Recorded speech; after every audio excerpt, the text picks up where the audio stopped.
Hello and welcome to episode 6 of All Cultures Are Beautiful. This time we're taking a trip to the landlocked African nation of Malawi. Malawi is a beautiful country with fantastic scenery, exotic animals, and a friendly, helpful population. But unfortunately for the Malawians, they have been persistently under attack by vampires. In September 2017, vampires were suspected to have invaded the southern border town of Malanje. After 15 years of peace, once again there are rumours of vampires who are collecting human blood in some districts of the country for political reasons. And naturally, locals are unable to sleep for fear of having their blood sucked during the night. So there was only one thing to do: find out just who is colluding with the vampires and give them some Malawian justice. Some tourists were killed by residents suspected to be colluding with vampires to collect human blood. A police spokesman said, "We are reminding people that rumours about bloodsuckers have been there since time immemorial, but no case has ever been proven." And good on the local villagers who insist that the police are just hiding the truth, as many people in the district are not sleeping, which is presumably not connected to all the drumming and shouting that they do during the night to frighten the vampires away. Because of the vampire attacks on Malawian villagers, the US Embassy in Malawi issued a security message for US citizens. Please review your personal security plans, remain aware of your surroundings, including local events, and monitor local news stations for updates. Maintain a high level of vigilance, and take appropriate steps to enhance your personal security. Despite the US warning about vampire bloodsuckers invading the country, the Malawian police chief remained in denial and said that people should reject rumours of bloodsuckers, saying, "Currently nobody has died for being sucked of blood here in Malanje. Some people have just created the story to breed fear among communities. We would like to assure residents of Malanje that they are protected and that police investigations are underway to find the root cause of such and to get to the bottom of the matter." The district commissioner for Malanje said the rumours have brought a devastating effect on people since residences have always been anxious about strangers in some areas, and that they were sleeping outside of their homes for fear of having their blood sucked. A spokesperson for the United Nations said, "Well, that's what they would say, isn't it?" and referred to a Human Rights Watch investigation that demonstrated that Malawi had been overrun by a vampire elite. And short of sending garlic and crosses, nothing further could be done. The next day, in the neighbouring district of Falombe, 2 ambulances that were thought to have been carrying the bloodsuckers were smashed up by concerned citizens. One of the ambulances belonged to Malanje and was coming from the capital to drop off a suspected vampire. Despite the vigilance and extrajudicial killings conducted by the local villagers, no vampires have yet been discovered. An investigation by Malawi News discovered that the locals had failed to catch the vampires because the vampires were using magical powers, magical shape-shifting powers, which turned them into cats or dogs before disappearing. It was also revealed that these weren't just any old-world vampires that used their teeth to suck people's blood. These were actually super advanced Wakandan vampires that used some kind of technology which involved the initial spraying of chemical or some electric powers to weaken the target before sucking the blood.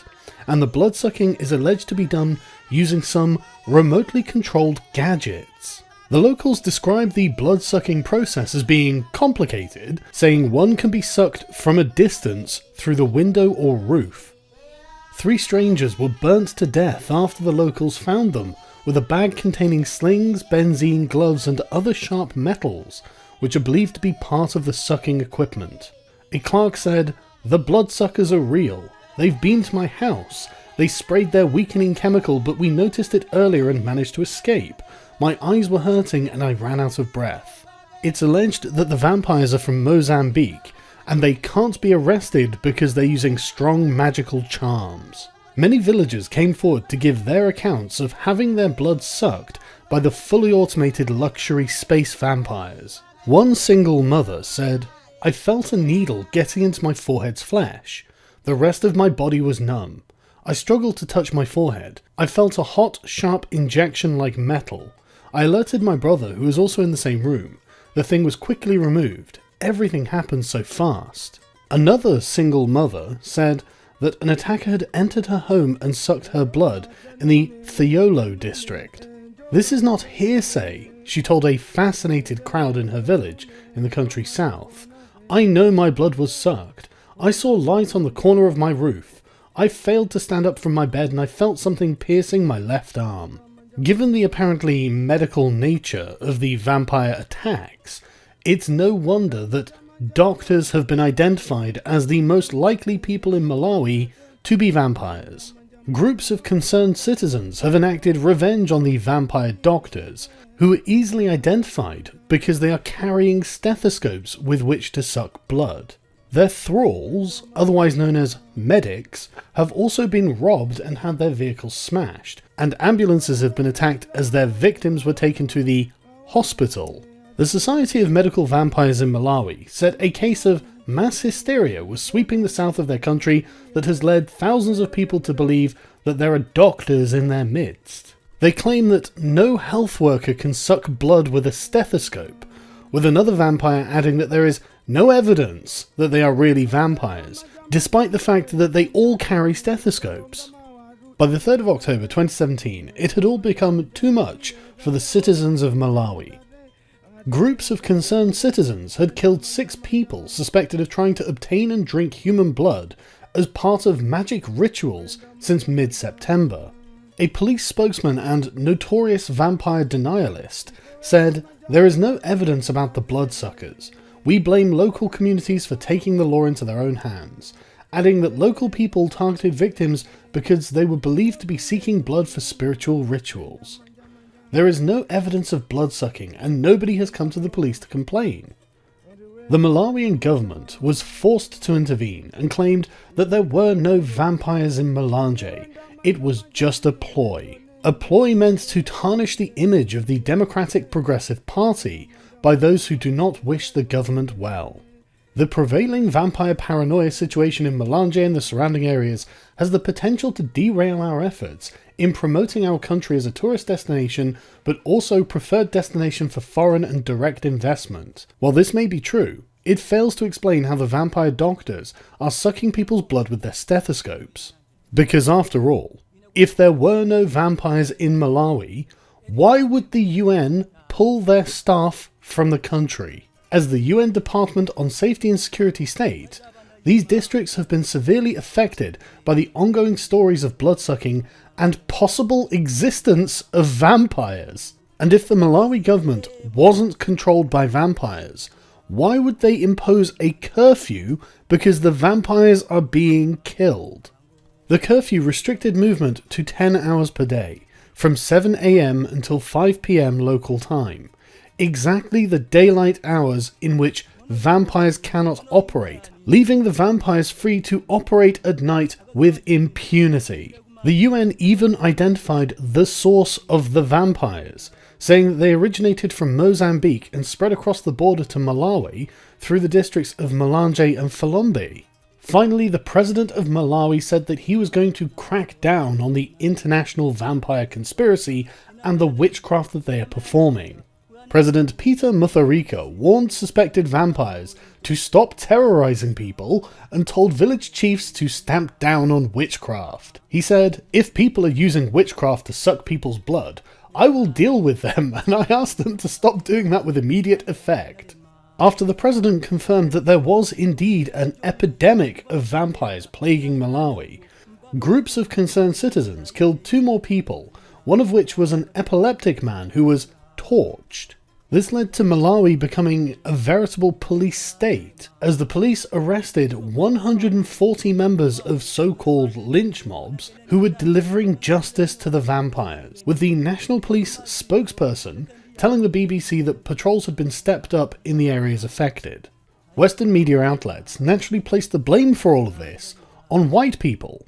As Vice magazine states, in colonial Zambia in the 1930s, Africans claimed their blood was taken and their bodies left for dead to make cough drops for Europeans, Can you think of a better description for the exploitation of luxuries for white people?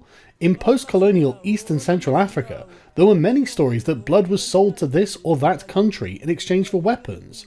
There were some who denied that there were any vampires at all in Malawi, claiming that this hysteria was part of a symbolic representation of life. In a paper titled Deconstructing Mediocrity, Vampires, Victims and National Hysteria, John Lwanda suggests that to understand the roots of these superstitions, we must look beyond the beliefs themselves to the underlying structural conditions in the areas which they emerge.